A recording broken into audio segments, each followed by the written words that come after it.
Hoy os traemos a Augusto Monterroso Bonilla, nacido en 1921 en Tegucigalpa y fallecido en Ciudad de México en 2003. Escritor hispanoamericano conocido por sus colecciones de relatos breves e hiperbreves. Monterroso se crió y educó alrededor de centroamericanos, hispanoamericanos e incluso españoles.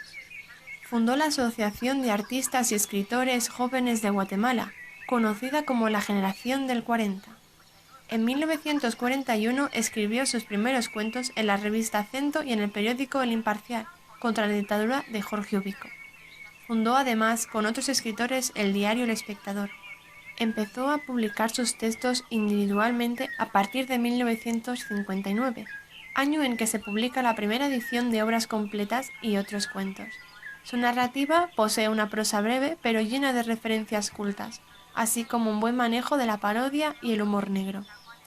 Es considerado uno de los maestros de la minificción. Podemos hallar otras obras como Los Buscadores de Oro, sus memorias de la infancia, La Oveja Negra y demás fábulas, la letra de fragmentos de un diario, Los Buscadores de Oro, en la cual encontramos su biografía, y el cuento Mr. Taylor, publicado en el diario El Siglo. Fue galardonado aproximadamente con unos 90 premios, entre los cuales encontramos el Premio de Literatura Latinoamericana y del Caribe Juan Rulfo y el Premio Príncipe de Asturias de las Letras por su brillante carrera literaria, recibido en 2000 y en 2002. Así pues, hoy os leeremos uno de los cuentos de la Oveja Negra y demás fábulas. Concretamente, os contaremos el cuento de la Oveja Negra. Érase un país donde todos eran ladrones. Por la noche, cada uno de los habitantes salía con una ganzúa y una linterna para ir a saquear la casa de un vecino. Al regresar al alba, cargado, encontraba su casa desvalijada. Y todos vivían en concordia y sin daño, porque uno robaba al otro y este a otro, y así sucesivamente, hasta llegar al último, que robaba al primero. En aquel país, el comercio solo se practicaba en forma de embrollo, tanto por parte del que vendía como del que compraba. El gobierno era una asociación creada para delinquir en perjuicio de los súbditos, y por su lado, los súbditos solo pensaban en defraudar al gobierno. La vida transcurría sin tropiezo, y no había ricos ni pobres, pero he aquí que no se sabe cómo apareció en el país un hombre honrado.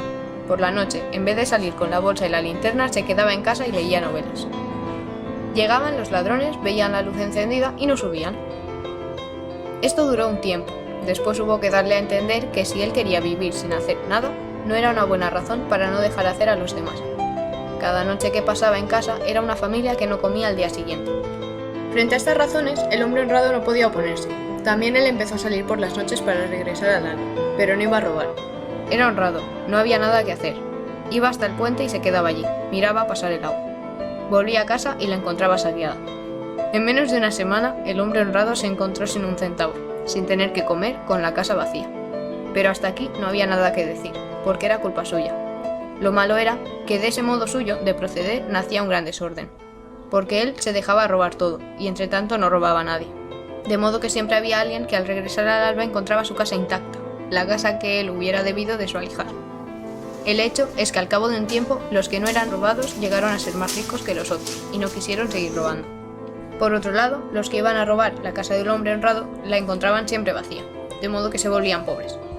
Los que se habían vuelto ricos se acostumbraron a ir también al puente por la noche, a ver correr el agua. Esto aumentó la confusión, porque hubo muchos otros que se hicieron ricos y muchos otros que se hicieron pobres. Pero los ricos vieron que yendo de noche al puente, al cabo de un tiempo se volvían pobres y pensaron: paguemos a los pobres para que vayan a robar por nuestra cuenta. Se firmaron contratos, se establecieron los salarios, los porcentajes. Naturalmente siempre eran ladrones y trataban de engañarse unos a otros. Pero como suele suceder, los ricos se hacían cada vez más ricos y los pobres cada vez más pobres. Había ricos tan ricos que ya no tenían necesidad de robar o de hacer robar para seguir siendo ricos. Pero si dejaban de robar, se volvían pobres, porque los pobres les robaban. Entonces, pagaron a los más pobres de los pobres para defender de los otros pobres sus propias casas.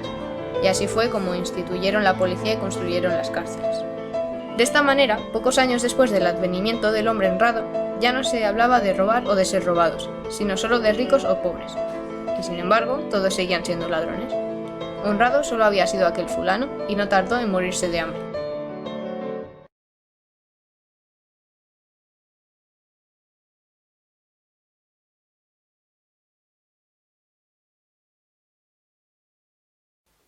¿Cómo pongo la cara? Es que no estoy segura si ponerme seria o Es que ya la voz es muy gay, ¿vale?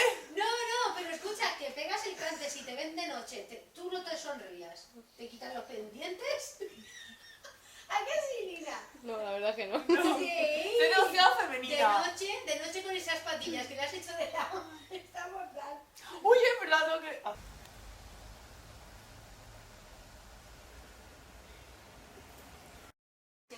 Escucha, yo me... ¿Saca la lengua? O sea, me tendré que... Pero bien, como si estuviese muerta. No saco la lengua como si estuviese muerta. Ojos para arriba. ¡Dios mío! Estoy en la ducha. Te odio, Carmen, te odio. Toda mi lindura se dio a la mierda. Con este vídeo. De esto se trata, habría que hacerlo un poco gracioso. ¿Qué estás haciendo, Plátano foto? en la boca. No, que perres. Ay, me pica, me pica. A ver, practica como si te murieses. No, parece que me estoy durmiendo. Sí. No lo sé. Después de estudiar tantas horas, de repente... Vale, espera, así. Me pica la cara. Saca la lengua. Así, así. Así, tu paja. Además es como si fuera un piercing, no un pendiente, porque el otro no se ve. ¡Oh, espera! ¡Estoy en el lado gay!